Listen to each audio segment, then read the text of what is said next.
This is the Aftermarket Radio Network.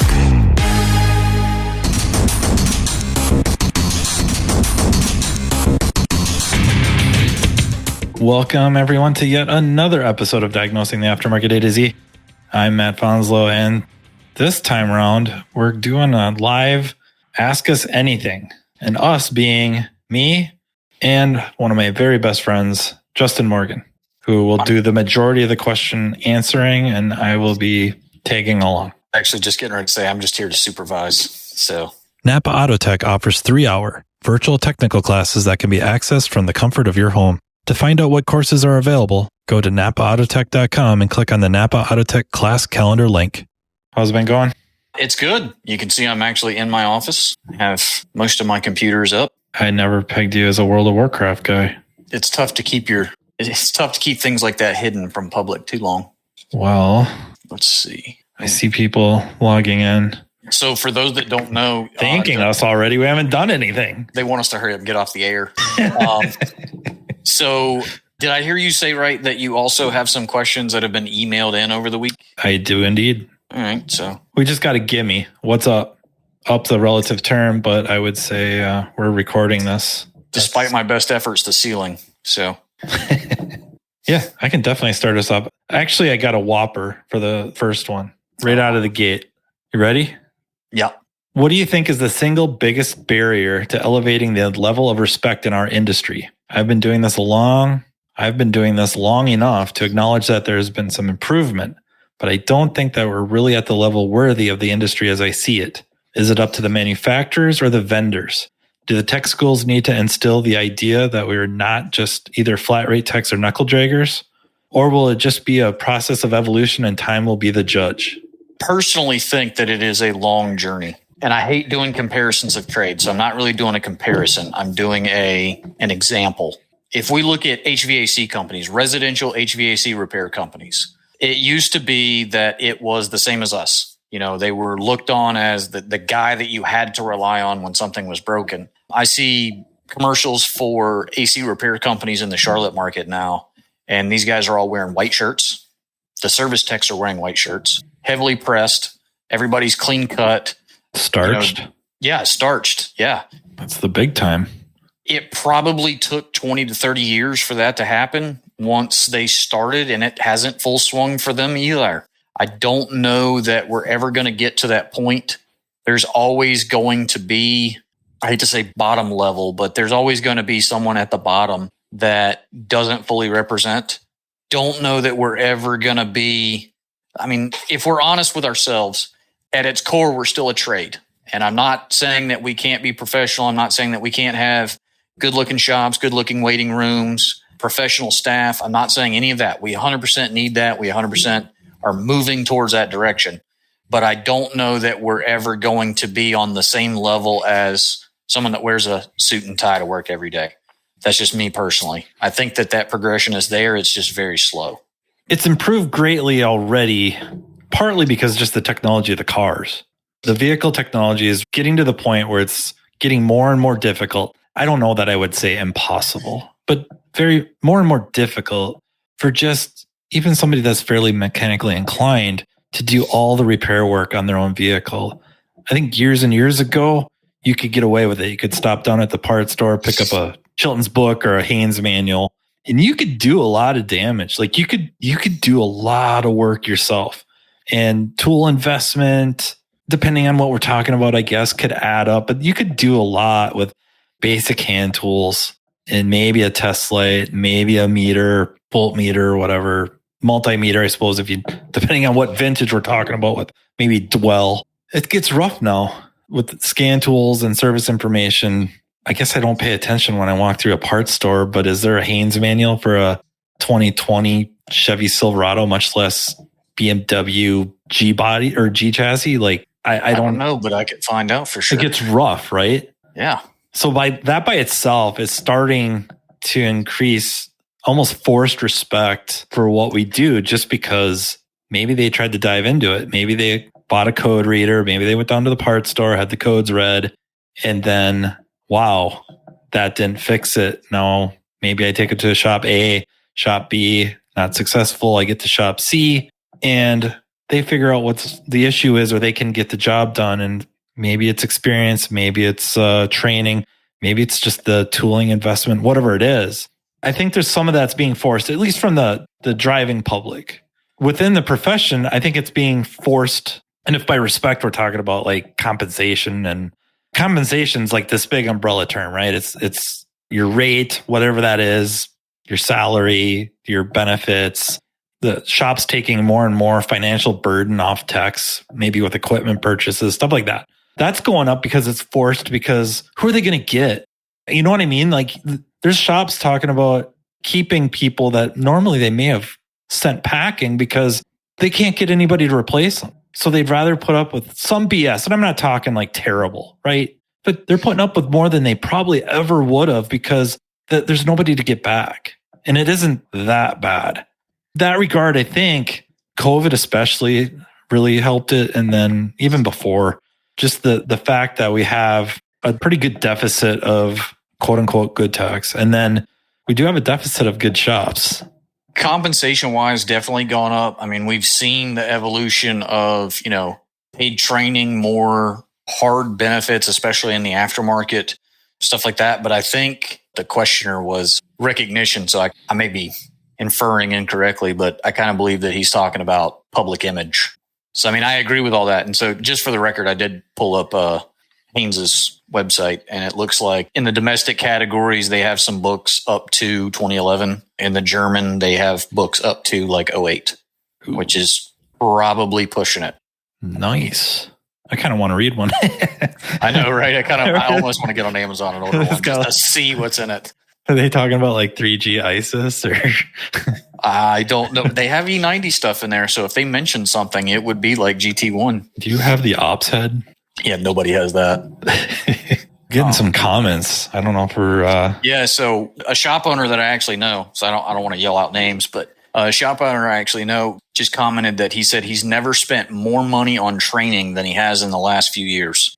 He's got a good group of techs, and so now he's fully investing in training. And I've seen him at training, and I've seen his guys at training over the years. And so it seems like more frequent now, which is good. But the comment you made a few minutes ago is more true than most people realize. I see more owners and more management putting up with less ideal candidates for employment solely because it's better to have somebody at this level than nobody. That does happen. So, I mean, that's just the market, unfortunately. Yeah. And for continued or accelerated gains, as many as we can get on board to keep pushing that narrative, the better. Yeah. To try to offset even shops unwittingly. And by shops, I mean, the people inside it, techs or advisors or owners, managers, unwittingly devaluing themselves can't really say it's really their competition. They'll devalue themselves if they're trying to devalue or run down the competition. They're unwittingly running themselves down with them. So I just think the more social media probably helps a lot in that respect, where we kind of all band together a little bit more and push a more positive message and kind of get each other's backs a little bit. Things go south. It's like, well, wait, I understand you're upset, but it sounds like the shop got your back. It sounds like they did right by you, and the tech misdiagnosed it or made a mistake. I think they reserve the right to be human, rather than, I think years ago, it was really easy to be just kind of like, yeah, that's the way they are.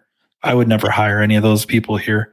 Yeah, the nameless, faceless has kind of been removed from social media. One of the few good things is it's hard for everybody to be a complete stranger. That and memes. Those are by far the best things about social media. I mean, you do spend a fair amount of time farming. And trolling. Yeah, good old trolling. That's maybe one thing I'm actually good at. That list is quite extensive, actually.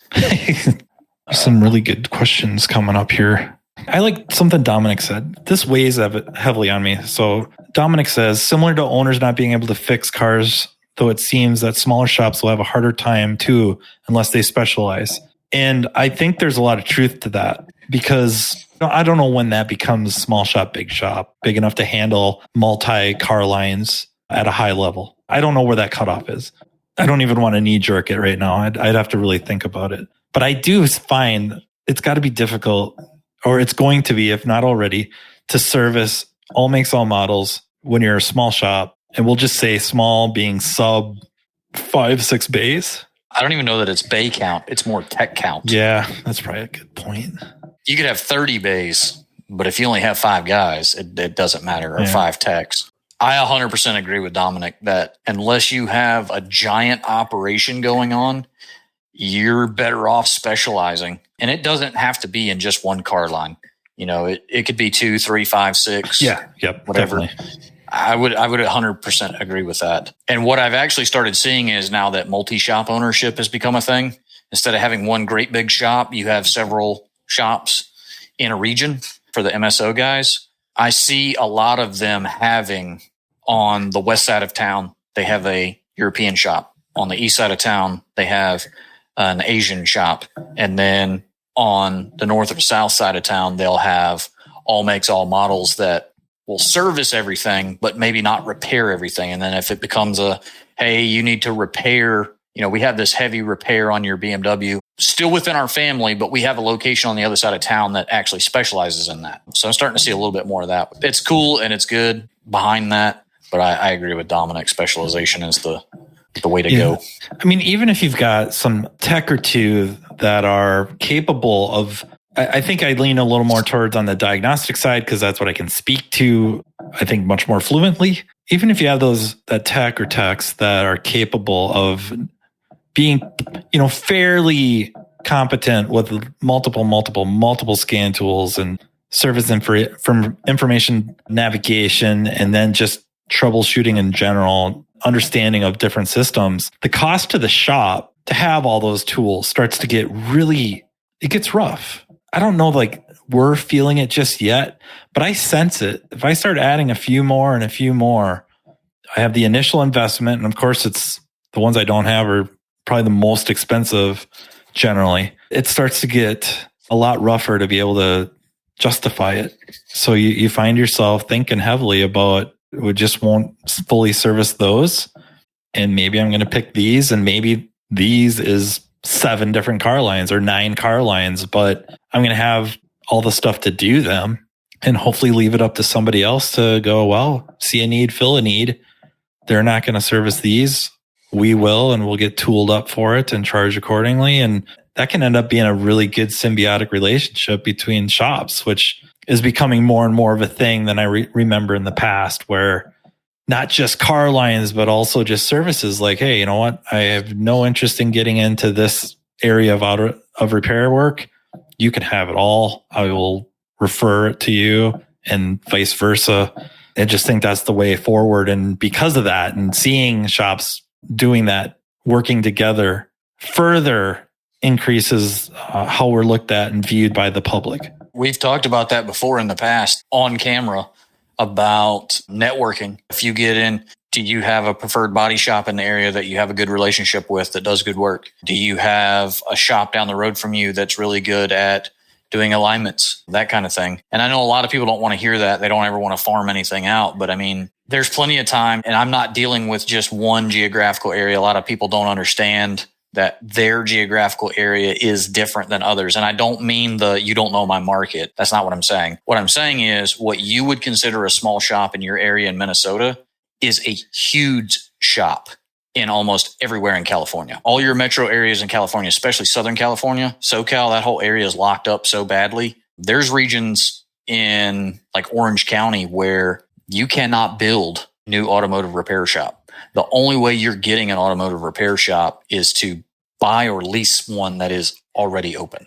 If your access is a 2 or 3 bay shop in Orange County, you're not going to have the space to do alignments. And if there's an alignment shop already down the road from you, send them to them. So I see a lot of that going on. I think that's going to help some specialization. And there's no rule that fits everything for specialization. Your market may be different. Your market where you're at is a little more rural.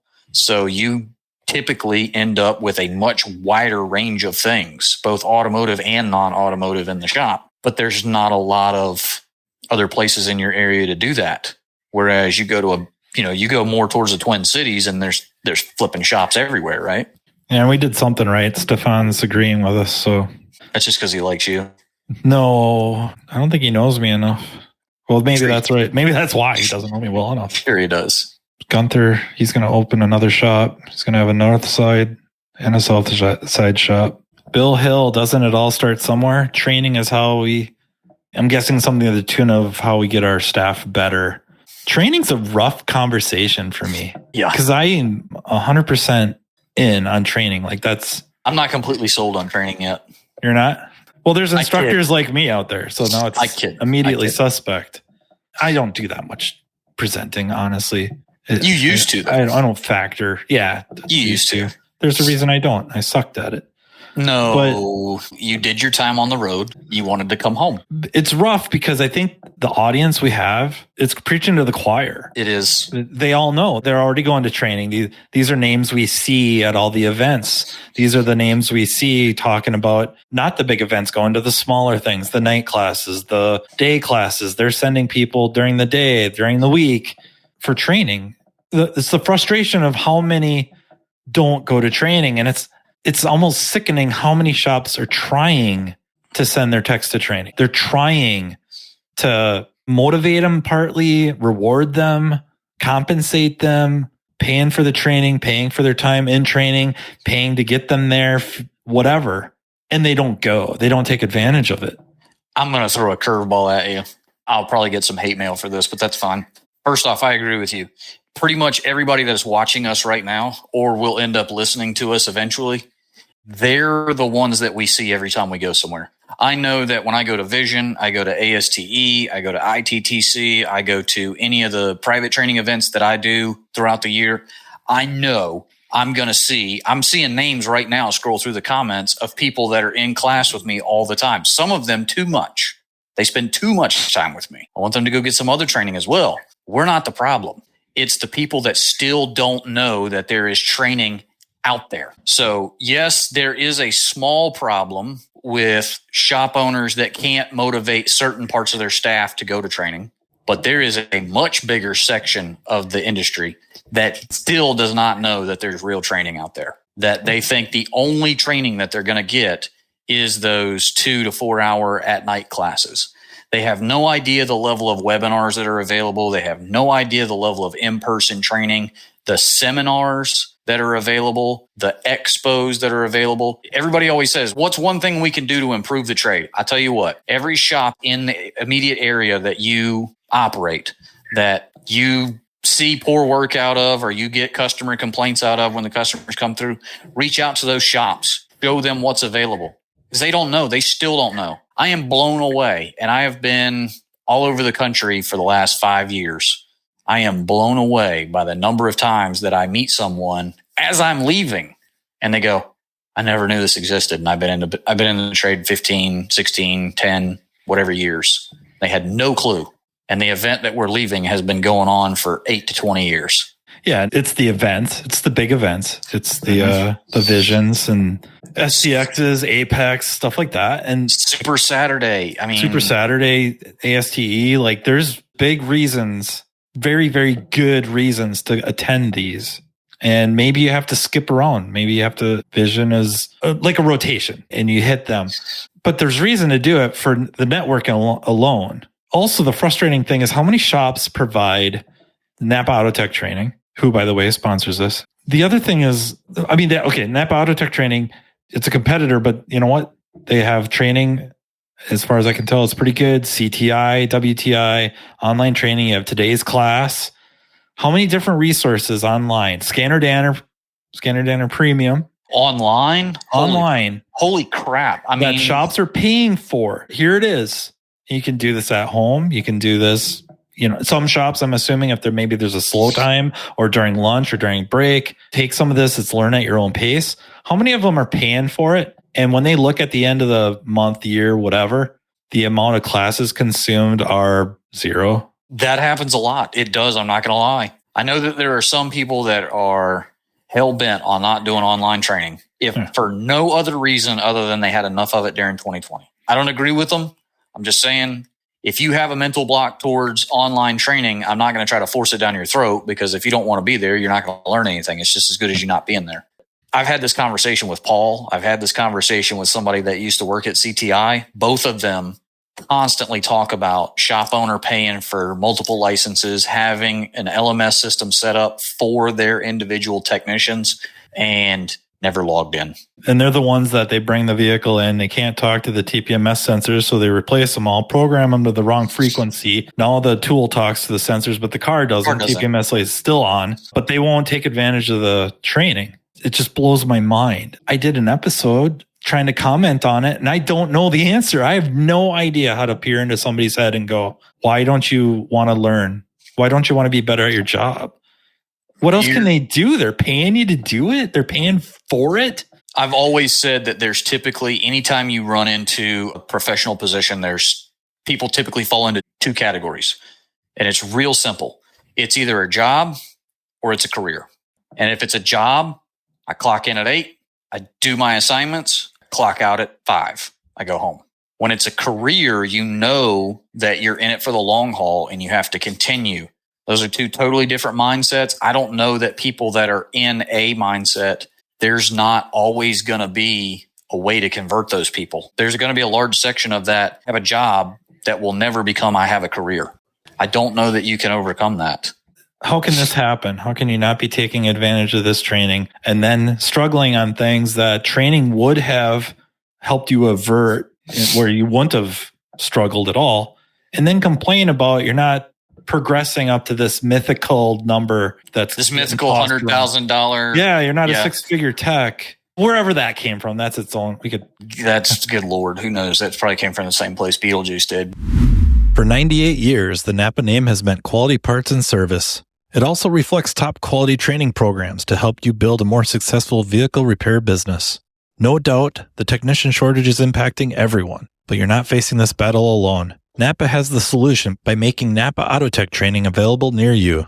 Napa AutoTech provides automotive aftermarket technicians career development opportunities through structured, disciplined, measured, and high-quality technical instruction, no matter the technician or service advisor's skill level. This instruction enhances understanding of vehicle systems, increases first-time repair capability, and overall customer satisfaction. It also prepares technicians to become ASE certified. It's a fact technicians who receive training to improve their knowledge and skills have a higher sense of job satisfaction. This reduces technician turnover and increases productivity, directly improving a shop's profitability. It is vital to the success of a shop's business that today's technicians are equipped to diagnose and repair today's complex vehicles. With our ever-changing technology, the technician's knowledge and skills need to be updated and refreshed on a regular basis.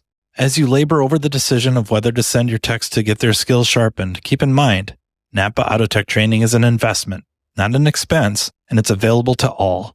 Much of Napa AutoTech's training is offered in more than one format to accommodate varieties of learning styles and training preferences so each person can maximize their learning. Whether you're more of a hands-on person or enjoy learning at your own pace, Napa AutoTech is here to provide you with the training you need in the format that works best for you. To learn more about what Napa AutoTech offers, contact NapaAutoTech.com.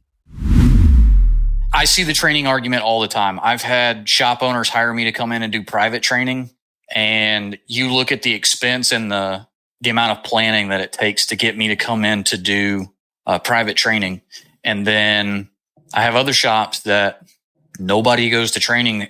Whoever's even running the shop may not even know that there's training. I don't know, man. It blows my mind. But like I said, I would say that everybody that is watching or will ultimately end up listening to this typically are not where the training deficiencies are. It's the people that still don't know what they don't know. They have no idea. Yeah. So I think the best thing we can do to change the industry, because that's all everybody always wants to know. How are we going to improve it? Where do we start? Where do we start? We have all these ideas of what needs to happen, but nobody has a first step. Here's your first step. Everybody that you run into in the automotive repair trade, whether they're good, bad, you like them, don't like them, share the good word of all the resources that are out here that they have no clue about. I just saw Andrew. Yeah, I was trying to read that, but I didn't want to lose my train of thought because that's easy for me to do. Let me go back to Mr. Sexton. So, yeah, he says, I'm on the board for my local Milwaukee Midwest Auto Care Alliance. I think that's what that means. That is. That is something Fozzie Bear says. Milwaukee, Sherry will be so proud you remembered. Chapter, and we struggle to get attendance for training. We request feedback from our members, and we'll bring in the exact trainers they ask for, only to end up having 3 to 5 people show up. Some of these shops are pretty good, and I am sure they could be better, but many people are unwilling to put in the extra effort. We've talked about daytime training. I'm 100% for it. Most shops will simply not close down to provide daytime training. Just like we Must have lost his internet connection. So or he's typing a novel. He was typing a novel. That's the only way you win any battle is 1 inch at a time. Right there. Daniel's got the nail on the head. 1 tech at a time. We use the metric system around here, pal. Yeah, well. Go revise that. You will never get to the moon. Isn't it like 23 millimeter? 25.4, but whatever. Dominic's complaining about the cost of Zentry and POS. I agree. Although I don't think Zentry, if you have the car count, okay, if you have the car count, neither one is that. If you had the car count, neither one matters. Zentry gets, I know out of pocket, it's knocking on 30 grand. But it comes with what, 4 years of updates? 3 years, 6 months. Is it 3 years? It's 3 years, 6 months. Okay, so split the difference. Your time basically starts as soon as you hit the submit. Oh, brother. And then you don't get it for, okay. You don't get it for 2 to 6 months. Yeah. So I get it. Takes some of the sting out of it. Yeah. My argument's always been with, and I use Zentry because it's more popular than Porsche PWIS. Right. PWIS is more expensive than Zentry. Not by much, but it is more expensive. The argument is that if you're in the situation where you are going to legitimately specialize in Mercedes, you can't work without it. Right. You can't.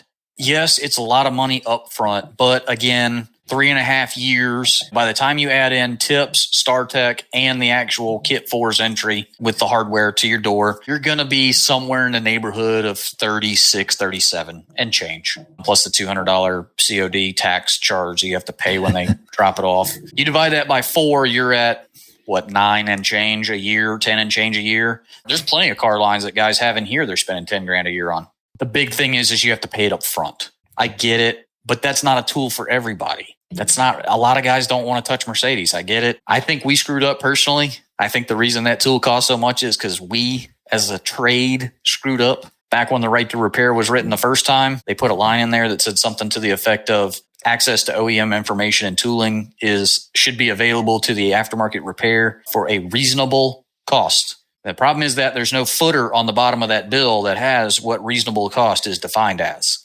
But I mean, if you're working on a bunch of Mercedes, figure the average cost of a Mercedes versus the average cost of Asian or domestic vehicle, there's a big disparity there. So there's going to be a big disparity in the tool and the amount of servicing that goes on. I mean, there's frustrations with getting it up and going and sometimes some login issues where they might shut it down for various reasons. I think that a lot of that's mobile guys. I don't know about brick and mortar as much. It happens to everybody. Eventually, it's going to be your turn to get shut off for a little while. But when it works, and I think it works the majority of the time. It does work. I think it's some people's favorite tool. It's that good.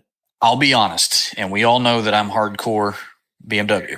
As far as self-contained tool, that tool is superior. But what would you expect for $30,000+? Right. If I bought something, tell me what's wrong. If I bought something for 30 grand and it worked like GM TLC, I would burn the entire trade to the ground. I would just, every building I saw that worked on cars, I'd set it on fire.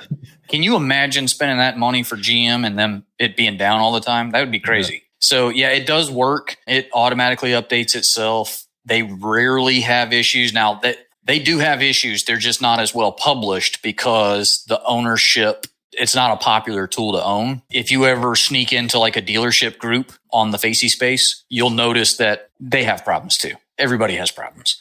I do prefer the physical scan tool of Zentry to ISTA, but their repair information, way worse to use. So that's just me personally. Jimmy, as a shop foreman, you can't get the other techs to even watch a webinar. I'm right there with you, pal. Yep. Jimmy's a good dude. Jimmy's a very good dude. And it's unfortunate. And I get to deal with a lot of shops around the country. I can't even say around the country. I get to deal with a lot of shops around the world. I guess I could say world. I've got 9 or 10 guys that are outside the United States. So I'll say world. I see a lot of it. I'll have a shop that I work with and I will talk to 1 or 2 people in that shop, but never talk to the third person or the fourth tech in that shop. And it's because that tech that I don't talk to goes to training a lot and the other 2 technicians don't. I hate to be stuck on, there's so many things we could talk about. And everybody that's watching now is probably on the pro training. I mean, I'm watching the names scroll through with the comments and I don't have very good memory and I don't see a single name on there I don't recognize so far. I don't know about you. Pretty much every name on there we recognize. At some point, we have seen them either in a tech forum or we have seen them in person. So not that I don't want to answer the questions. It's like the answer is, I still feel like the answer I gave earlier is the answer, which is where do we start trying to fix the trade is we spread the good word. We don't keep telling everybody that's already going to training. We don't keep saying, Stefan, you got to go to training. You got to go to training. You got to go to training. We say, guy that we've never heard of before. Are you aware that Napa Auto Tech has an apprenticeship program and that they have a LMS training system and that CTI has an LMS training program? And have you heard the good word of Paul Danner? I mean, I'm blown away. Paul has probably made one of the biggest impacts in the industry in the last 10 years. I think everybody would agree with that. Yes. I ran into somebody on Monday that's never heard of Scanner Danner. And Paul, I fell out of my chair. I mean, I would say I know quite a few people. I used to feel very same with Thornton, John Thornton. If somebody didn't know who he was, I couldn't wrap my head around that. But honestly, it's kind of a niche. It's a niche group that know these. I don't know if we divide things up by levels and where the lines all are, but it's the level 2, level 3s. Those are the ones that know. Level 2 probably for sure knows Scanner Danner because they've started reaching out, looking to learn more, and they're looking for maybe the free stuff, so the YouTube stuff. And I mean, if they ran into Scotty Kilmer, they would never move on. But eventually they may fall into some Scanner Danner stuff and kind of get the taste and then check out his website and then subscribe and grow that way. And then they keep reaching out and then they find out about the Thorntons and the Manas and the Morgans and whatever names we want to drop. There's another Morgan? So it's got to be. Yeah, let me give you my Cash App. And then name drop. I already have your address. Checks on that. We want to keep in keeping with this discussion because Chris Reynolds asked a question that I kind of want to get to also, but this one is going with really what we're already rolling with here. Dean Halverson, Matt, what are your thoughts? I don't know that you really want to know. I want to be better at my job. I want all the online training I can. I watch all the online training I can. It has not gained me any income. I think the guys on these platforms work for the top 5% of shops. You're probably right. A lot of these names you see maybe here now, but also in some of the Facebook groups, depending on which groups you're in and what the discussion is, I tend to agree with you. Most of us work for mom and pop shop that are just surviving until they can get their exit. You're going to improve at what you do as best you can with what you have. In that, hopefully, over time, as you are improving, you're showing that value. What I found myself doing, and I'm not saying it, the thing I struggle with advice like this is that because it worked for me, doesn't mean it's going to work for everybody. And I don't mean because I'm special, just dumb luck that it worked. But For the record, you are special, but not. Yeah, not short special. bus. I went to management with the attitude of, I want the shop to do better. But my underlying drive was, I wanted to do better. So I knew I couldn't really do better without them doing better. I don't know too many shop owners that are just killing it. I don't know the shop owner that has the nice big house in the nice part of town and a cabin and 6 vehicles and goes on lavish vacations. I don't know. Somebody's getting attacked right now. Who is? I don't know anybody like that. Oh, okay, one, but he's multi-shop owner, and I think most of his shop, or as far as I know, his employees are fairly well taken care of, or definitely have a path to be very well taken care of. I don't know too many like that, or any off the cuff, where they're killing it. The techs are struggling. It's usually the owners are struggling, and they might be struggling more than the techs.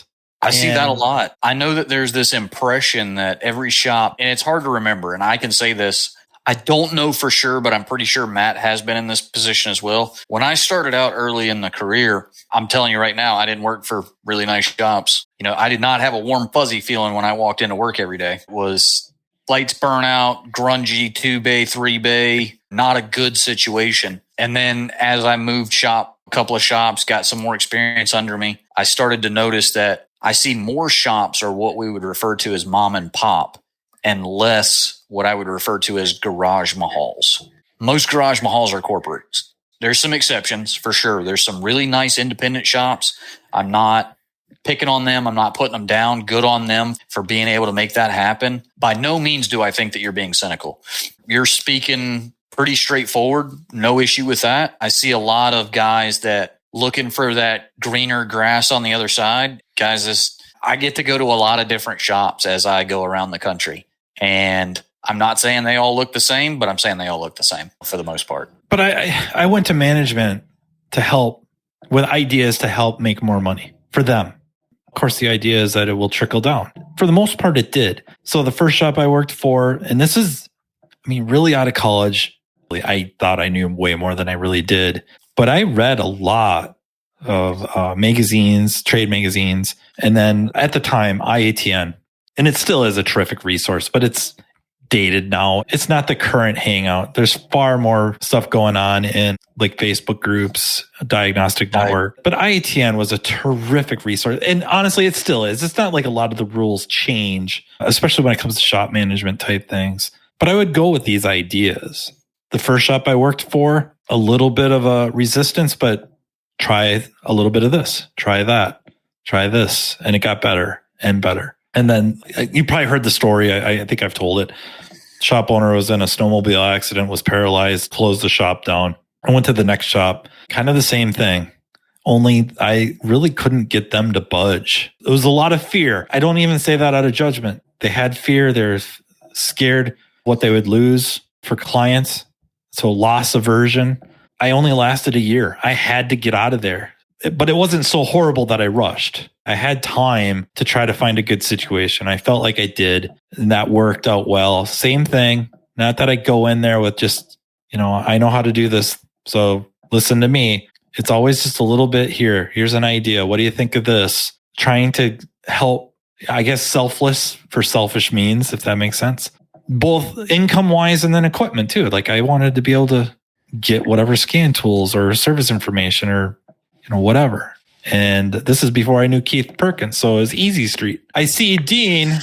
Now, the rest of the story is he finally moved over to heavy duty equipment, and now he's making way more money. My answer was to help you out, but it looks like you found a solution. But for anyone in similar situation, I think, of course, keep improving as best you can. Ask for help to keep improving. And then I think it's not unreasonable to bring up ideas of how to improve the situation for the owners. Like tell them, I want to see you do well too. I don't see anything wrong with that. With my boss, it's kind of like, dude, I would really like to see you driving a company truck. You're driving out that rusted out Suburban for how many years? And I get it. You like the truck, but it doesn't reflect the business so well. And resistance. And then it's like, so-and-so has a nice looking truck and so-and-so, and not just other repair shops, like, electricians, plumbers, colleagues, stuff like that. And next thing you know, he's got a decent looking truck. It's got Riverside all over it. And you can just tell feels a little bit better. And then over the years with rate changes and billing practices, the fear of losing certain clientele, you don't lose them. Or the ones that you do, you find out months later, you don't miss them anyways.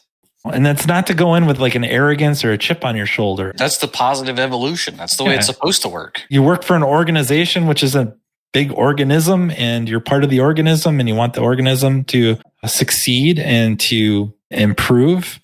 Yeah, why not try to help perpetuate that? Yeah. So there's one that I kind of want to approach too, because it's one of my biggest pet peeves. That's pretty big too. Power probe. It's impossible. You said pet peeve. No, that's not a pet peeve. That's one that just straight pisses me off. Commercials. Yeah. Since you guys have been in this trade longer than myself, what are you trying to say? He's calling you old, and he can see my gray hair. It's okay. How have you guys reacted or replied to all the guys telling you to get out of this industry, go do something else while you're young? It's definitely discouraging at times, but I know I want to do this for the rest of my career, but having such a negative, it's hard not to be sucked into that mindset. It is. And I'm guilty of not telling younger techs. I specifically try not to have that attitude around the younger guys. When we joke about, man, God, I hate cars, I got to get out of the industry. That's a Matt and me joke. That's a me and my mentor joke. That's not something that you want to air towards the younger crew because it does discourage it. And then all we're doing is we're eating our young. We have a huge problem with that. We're not the only ones, but we have a huge problem with that where we set unreal expectations We do not instill good things in our new techs, and then we psychologically push them out by always talking about how bad this is, how bad this is, how bad this is. Look, I'm the first one to tell you, this is a tough job. This is not an easy job. It is very tough. But if you stick with it and you find your place in the trade, whether it is at shop A or shop C or even shop XYZ, or as a trainer or in product development or whatever, management. I guess can we call you management? Can I call you management? I have a management position, but I don't know that I don't know that I fill it so good. Could be management. Once you find the right spot for yourself, a lot of that hatred goes away. I do see a lot of it. And Tom, I know it's tough, man. I've worked in shops before where everybody, like your first day there, everyone is telling you how freaking terrible it is. That's not helpful. You know what? We can't go an episode without a movie reference. I thought we already had 2 or 3, but carry on. Okay. Well, I got a good one. I think we could address this a lot like the movie Rudy. I don't know how many of you have ever seen it, but there's a point where Rudy is going to quit and he's helping with, the field crew, the groundskeepers, if you will. I don't know the actor's name here. I remember he played Rock, ROC Rock for, it was like a sitcom. And he's like, look at you. You're 5 foot nothing. You weigh 100 and nothing. And you've got a scholarship to the greatest college of all the land. Okay, so maybe you're not working for the greatest shop in all the land, but sometimes you got to take somebody aside and say, like, what are you complaining about? You work for some really good people. You work for a really good shop. You work for a really good company. You're doing pretty good. Sure, okay, you're not on the freaking varsity. You're not even on the, JV yet, but you're on your way. You got a lot of good things going for you. And there's a lot of good things going on for this profession. You've picked a really, really good time to pick this as a profession. And there could be more of that. A lot of times I don't know, listen to me, the one who likes to deprecate everything. But certain things doesn't make a whole lot of sense to let somebody just constantly always thinking that the grass is greener on the other side, or they'd have been better off doing something else when they haven't given it enough time to make it. So I think one comparison that gets made is to the other skilled trades. So electricians, plumbers, welders, even a lot of their apprentices make pretty good money. But I would say like the last 3 years or more that sure, if you're starting out at our shop at the bottom, you're probably not going to make as much as you would as an apprentice working for an electrician or a plumber. But if you hang out, and of course, you have to show some competency, right? You have to be able to do the job. You're going to make more than a journeyman electrician or plumber, welder. So that's the last few years that has happened. So to me, that's light at the end of the tunnel. You're going to have to wait. No instant gratification. I think Eric Sprague said something about instant gratification. And he's right. Yeah, there's too much of that. There is something to delayed gratification. And in this case, if we can consistently demonstrate where there's a lot to learn, there's a lot to learn about cars, especially compared to electricians and plumbers and all that. And I don't mean to run them into the ground, but that's not my intent at all. It's different. But you think about all the different things bumper to bumper on a car, all there is to know versus those jobs. Why wouldn't it take a little bit longer? And when you're starting out, you're not bringing much to the table. You're not bringing revenue into the shop. It's costing the shop to have you, but we're making an investment, and that investment hopefully will pay off for us and you. You're investing time and delaying a little bit of gratification, but it's going to pay off. And we have to be able to pay it off. Got to make it worth their time. That might tie in a little bit to Chris's question about broad recommendations, or what broad recommendations do you have for incoming new technician workforce? And that's part of it is, how do you give advice when you're successful at something, whatever that means, quote unquote, successful at something. And it turned out like you could do it. What do you tell somebody when they're first starting out? Like there has to be an if factor. Not everybody's going to be able to do it. You might find out you're not cut out for this. But hopefully it's not that you're not cut out for it because we have a terrible work environment or a terrible pay structure that just puts you behind the 8 ball. You don't have the skill set or whatever inherent ability to do this at a level we need you to be able to do this. But a lot of people can, and we run them out. That's the big problem, right? We have people that fully capable, and we ran them out because the grass was greener on the other side. Dean Halverson, it looks like. What if he's fully capable of doing this? We sent him off to heavy duty. We demonstrated this where they end up going to different professions and then wonder why they didn't leave earlier. Yeah. I mean, and that happens where you don't find your, they say your true calling, but you don't find that whenever you're 18, 20. Some of us don't even find it when we're in our 30s. There's plenty of people that don't figure out what they're really supposed to do until they're in their 40s, their 50s. Everybody expects a lot out of the younger crowd. I'm for it because obviously you can't achieve anything if you never are tested. So there has to be some high expectations. But at the same time, you're not going to know if you really like doing something until you do it. I would just say that you should be given the opportunity to do that without being told what all's someone else dislikes about it right out of the get-go. Well, we want high performance out of young people in a profession that demands a high level of mechanical aptitude, but they're coming up through a world that requires very, very, very little mechanical aptitude. They're never going to develop it. So now we're getting them, instead of them starting to get some mechanical aptitude, starting when they're, 5, 6 years old, when they can start riding a bike and they have to air up their tires and fix the chain or whatever, or have somebody show them how to fix the chain. They don't have to do that anymore. Do they even have to pull start their lawnmowers? If they have to mow the yard, they probably don't even know how to pull start a lawnmower. And so we're getting them when they're in their late teens with no mechanical background, built up aptitude. That's when we're getting them and have to bring them up to a professional level of aptitude. So I think partly in response to Chris's question, and I guess to all of us, is we have to exercise a fair bit of patience. And those investments may not pay off. It's kind of a little bit of a gamble, right? You're going to go with your gut. What's their attitude like? And they might turn out great and they may not. What do? You put them in the best position to succeed, right? That's all any of us can ever do is put ourselves in the best position to succeed, put others in the best position to succeed. And as management, that's our job, is to try to put everybody in the best position to succeed over the long term.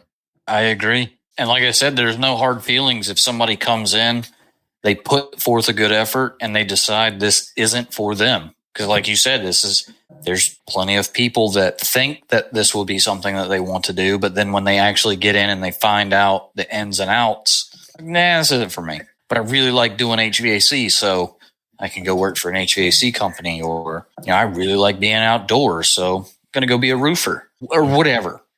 I agree with that. Just the one, and I don't remember what comment it is now because these things are scrolling through pretty well, which is a testament to your viewership. It's tough. Only thing I can tell you to do is if you're in that situation, you have two options. One, you can ignore that environment and keep doing what you do, or you can change your environment. If you're surrounded by a bunch of negativity about the trade, you can either ignore it and keep doing what's best for you, just like Matt said with Rudy. He's 5'8" and playing Notre Dame football. Or you can change teams, which I think I saw several people comment that that's the solution. But there's two ways around everything. So it's a tough situation. Yeah, that's shortly out of school, shortly after getting my first job. I had worked at Tires Plus before, took a break, delivered parts for CarQuest, and worked the counter there, which actually ended up helping because it gave me a few months to kind of let things sink in. Gave me a chance to kind of walk, while delivering parts, chatting up a little bit with the techs and seeing what they're doing. But then the first real independent shop I worked at, I got on IETN really soon. So I had a fairly positive work environment. And I was starting to surround myself with very positive people about the profession in chat, IETN chat specifically. And then start going to trainings and, really got linked up with Thornton, right? And kind of got into that group. However that happened.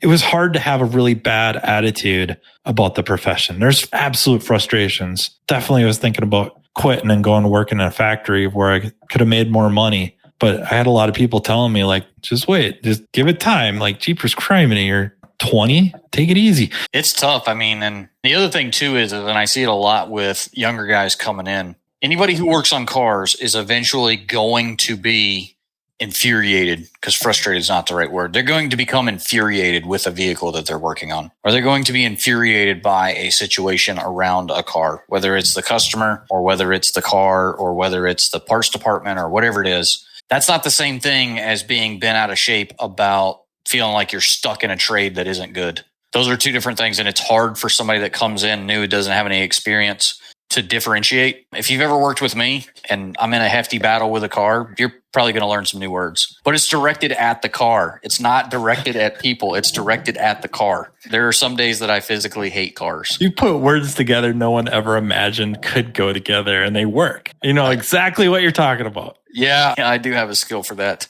That frustration's real. I swear, if anybody tells you they've never been mad at a car, you are a liar. You are a liar, sir.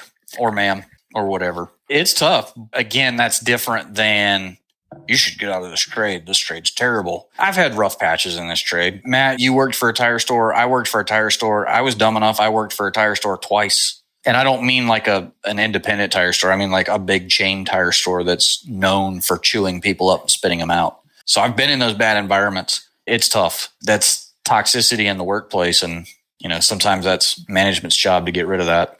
Looks like we're running out of time here. We're gonna have to do a part 2. I know I say that a lot. And Are we really running out of time? Yeah. I drinked up. I was fully prepared for 2 hours. Yeah, we're gonna copy a bunch of these. Yeah, you need to copy a bunch of these because there's a ton of good ones in here. I mean, we got to do a follow up soon. This isn't an early April Fool's joke where you're like, "Yeah, we're running out of time." No, my apologies to Matt Damon. Matt Damon. All right. Is there somebody in the group named Matt Damon? Because I'm about to feel bad that I made that. It's a Jimmy Kimmel reference. He used to end the show. My apologies to Matt Damon. I don't have time. Sorry, we ran out of time. I went the other way. King America. Oh, man, I love that movie. Yeah. I can repeat no lines from that movie on this show. You need to save that last one from Hans. That's a good question. And that's also pretty much universal from all markets. So I think we're going to save a bunch of these and then save a bunch. You can come back on. We can do this again. Yeah. So you just tell me and I'll put it on the whiteboard there. Cool. So I don't forget. Anybody that's ever been to class with me, you guys thought I was joking about the whiteboard. There's a whiteboard right there. I figured you just painted your walls and that whiteboard stuff. Man, I thought about it. It's expensive.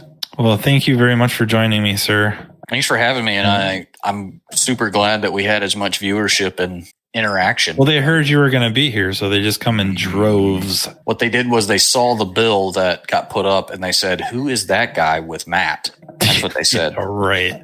Yeah, no, this is fun. I love it. Every time I'm on, it's always good. And I kind of kept it, I was throttling the humor because I thought we were going to be here longer. But no, that's cool. Multi-part. Maybe we could do this on a regular basis. Considering the number of questions we got, this could be a multi-part thing. This could be a regular thing. Yeah, maybe it could just be a regular show, like, once a quarter or something. Okay, sold. Well, thank you for joining me. Thank you, everyone, for stopping by. I'm sorry we ran out of time, and maybe we're just that long-winded. But thanks for all the questions. Thank you very, very much for being here, and let us know if you want us to do this again. I think we're going to anyways, so. It's not about what you want. It's about what I want. I'm making you. It's like the close button in the elevator. I'm just making you feel like you have some power. Fight Club reference. Don't even get me started on that conspiracy theory. All right. Thank you to Napa Auto Tech Training for sponsoring, and thank you to Aftermarket Radio Network. You've been listening to Matt Fanslow, diagnosing the aftermarket A to Z on the Aftermarket Radio Network. Follow Matt on your favorite listening app. He's very interested in what you have to say. Let him know what you'd like him to cover and come on the show. Matt is all for advancing the aftermarket. Find Matt Fanslow on social media and connect or on aftermarketradionetwork.com.